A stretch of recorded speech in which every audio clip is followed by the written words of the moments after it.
कैसे हैं आप लोग? ठीक हैं? चलिए, उम्मीद करता हूँ आप लोग मस्त होंगे।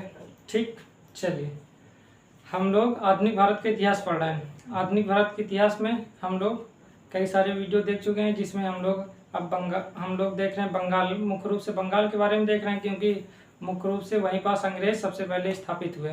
तो हम लोग प्लासी का युद्ध देख चुके हैं, उससे पहले कर्नाटक का युद्ध देखे थे। कर्नाटक का युद्ध, प्लासी का युद्ध और बक्सर का युद्ध, ये तीनों चीज़ हम एक पूरी तरीके से पढ़ चुके हैं। ठीक, बक्सर के युद्ध के बाद ही एक शासन प्रणाली लागू हुई जो बंगाल में लागू हुई। बंगाल में क्योंकि अंग्रेज स्थापित हुए, ठीक है, उनका प्रभुत्व हुआ, जिस कारणवश वहाँ पास एक शासन मतलब एक प्रणाली लागू हुई शासन चलाने के लिए, जिसे द्वैत शासन प्रणाली कहा गया। तो आज हम लोग द्वैत शासन प्रणाली के बारे में देखेंगे। इससे पहले आप लोग बंगाल में प्लासी का युद्ध और बक्सर का युद्ध दोनों देख लीजिएगा। देख इसलिए लीजिएगा क्योंकि जब हम द्वैत शासन प्रणाली पढ़ेंगे तो इसके पढ़ने का मतलब ये है कि वो समझ में आना चाहिए। प्लासी के युद्ध और बक्सर के युद्ध की स्थिति स्पष्ट होगी तो जो द्वैत शासन प्रणाली होगी इसको पढ़ने में मज़ा आ जाएगा। ठीक, तो इससे पहले आप लोग पढ़ लीजिएगा, या पढ़े हो तो बढ़िया है, नहीं पढ़े हैं तो देख लीजिएगा, प्लेलिस्ट में जाके देख लीजिएगा। ठीक, तो आज हम लोग द्वैत शासन प्रणाली देखते हैं। चलिए,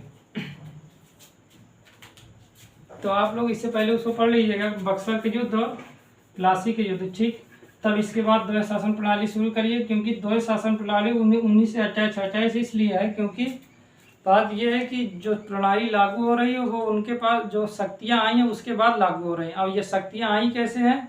प्लासी के युद्ध और बक्सर के युद्ध के बाद आई हैं, तो उसको देखना तो आवश्यक हो ही जाता है। ठीक, चलिए उसे देख लीजिएगा। तो आज हम लोग देखेंगे बंगाल में द्वैत शासन प्रणाली। बंगाल की बात हो रही है।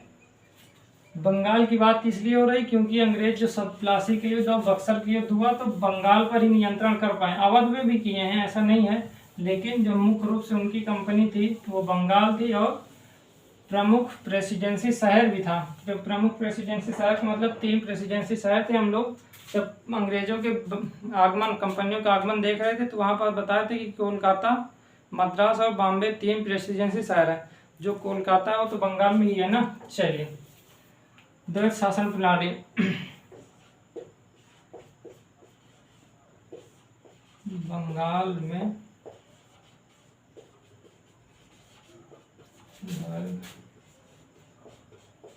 शासन प्रणाली। ठीक, बंगाल में द्वैत शासन प्रणाली। द्वैत शासन प्रणाली का मतलब ये हो जाता है कि 2 शासन, द्वैत का मतलब 2 होता है, शासन प्रणाली का मतलब 2 होता है। ये प्रशासन का संचालन करने के लिए जो प्रणाली लागू की गई है उसे शासन प्रणाली कहते हैं। द्वैत का मतलब हो गया 2। ठीक, तो हम लोग थोड़ा देखते हैं कि ये द्वैत शासन प्रणाली क्या है, क्यों है, और इसके परिणाम के बारे में देख लेते हैं कि ये जब लागू हुआ तो इसका कोई ना कोई परिणाम तो हुआ होगा। ऐसे ही तो ये लागू नहीं किया गया होगा अंग्रेजों के द्वारा। ऐसे तो नहीं कि द्वैत कोई भी प्रणाली ऐसे ही लागू कर दी जाए, ऐसा तो होता नहीं। शासन में कोई भी शासन को संचालित करने के लिए कोई भी नियम कानून लाए जाते हैं तो उसके परिणाम तो कुछ ना कुछ निकलते ही है ना। अच्छे हो या बुरे इससे मतलब नहीं, लेकिन कोई ना कोई परिणाम तो निकलेगा ही। तो द्वैत शासन प्रणाली का भी तो कोई परिणाम निकलेगा ही। इसी कारणवश अंग्रेजों ने इस शासन को वहाँ लागू किया। ठीक, तो ये कब से कब तक था? तो कह सकते हैं कि ये 1765 से लेकर 72, ठीक, 72 तक। तो अभी लास्ट में दिखाएंगे इसे। क्लाइव के समय मतलब क्लाइव जो गवर्नर था उसने लागू किया था, और वारेन हेस्टिंग जो गवर्नर थे वो समाप्त किए। वो गवर्नर और गवर्नर जनरल 2 लोग थे। हम देखेंगे ये क्यों हुआ। ठीक, तो हम पहले देख लेते हैं कि बंगाल में द्वैत शासन प्रणाली के मतलब ये द्वैत शासन प्रणाली क्या है। पहले तो यही देखेंगे कि ये क्या है। ठीक, द्वैत शासन प्रणाली का मतलब हो गया दोहरा शासन। बंगाल में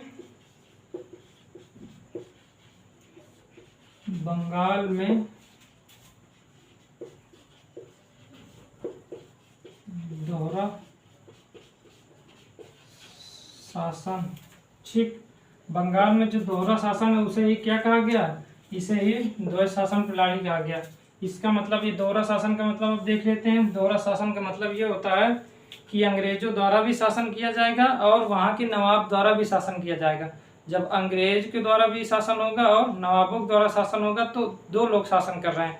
जब दो लोग शासन कर रहे हैं तो इसे ही द्वैत शासन कहा गया। लेकिन इसमें जो मुख्य रूप से अपनी भूमिका निभा रहे हैं वो अंग्रेज है।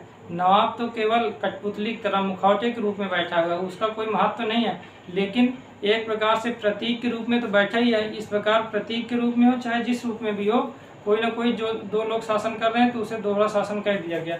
तो द्वैत शासन प्रणाली का मतलब यही हो गया। क्यों? क्योंकि बंगाल में, लिखिए आप, बंगाल में नवाब व अंग्रेजों द्वारा किए जाने वाले शासन को क्या कहा गया? द्वैत शासन प्रणाली कहा गया। द्वैत शासन प्रणाली। कोई परेशानी तो नहीं है यहाँ? बंगाल में नवाब के द्वारा भी शासन किया जा रहा है और अंग्रेजों के द्वारा भी शासन किया जा रहा है। तो बंगाल और अंग्रेजों के द्वारा किए जाने वाले शासन को क्या कहा गया? द्वैत शासन प्रणाली कहा गया। कोई परेशानी तो नहीं होगी, यहाँ तक लिख लीजिएगा।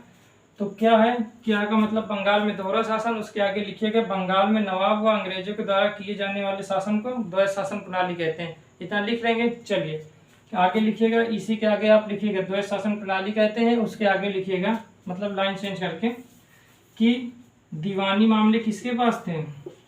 दीवानी मामले, दीवानी अधिकार कह सकते हैं, अब मामले अधिकार कुछ भी कहें। दीवानी अधिकार मुख्य रूप से किसके पास था? अंग्रेजों के पास। दीवानी का मतलब यही होता है कि अभी बताते हैं। और निजामत या सूबेदारी, निजामत कहें या सूबेदारी, निजामत और सूबेदारी था हमारे, सूबेदारी अधिकार नवाब के पास था। लेकिन नवाब किसकी सहायता से प्रशासन करता था? अभी बताते हैं, इसमें लिख लीजिएगा कि किसकी सहायता से? सहायता से नायब सूबेदार, नायब